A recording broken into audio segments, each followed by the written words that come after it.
Patuloy pa ring sinusubaybayan ang kaso ng It's Showtime at It's sa MTRCB na pinagtatalunan pa rin daw ng nasa board ng naturang ahensya.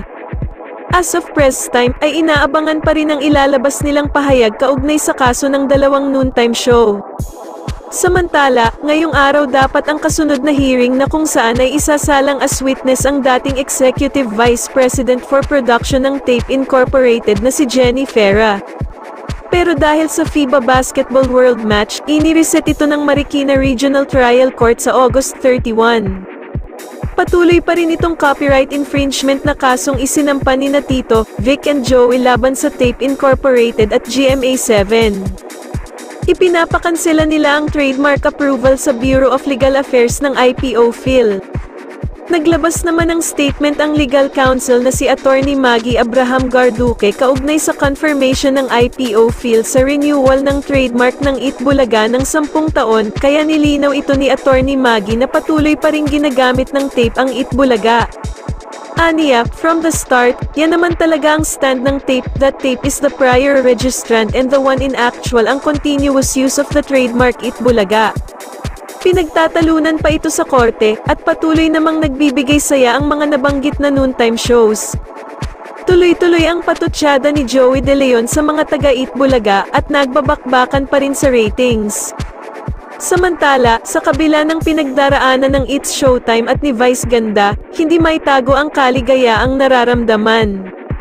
Matapos hiranging Best Asian Original Game Show sa Content Asia Awards 2023 ang Everybody Sing, ang weekly game show niya sa ABS-CBN.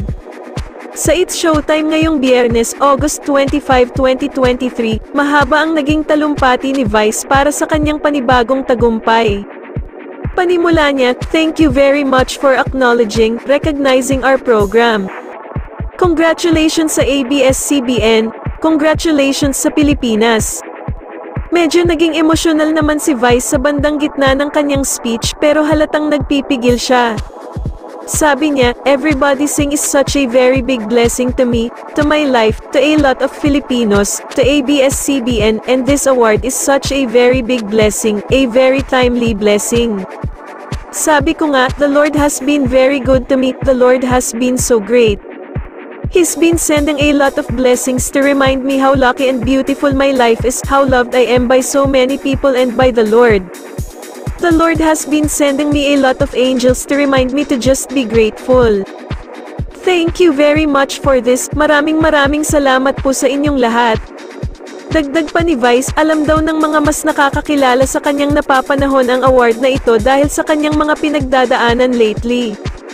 Aniya, "Sa lahat ng mga tao na nakakakilala sa akin, alam nila kung gaano kahalaga itong award na ito sa akin, alam nila kung bakit ito napapanahon, alam nila kung bakit ang sarap nito ngayon, maraming salamat." Dagdag pa ni Vice, "Nakakatuwa kasi sabi sa akin kahapon ni Ayon, sabi ko naman sa'yo, hindi naman papayag si Lord na magtatagal ka sa ganyang nararamdaman mo, babangon at babangon ka dyan.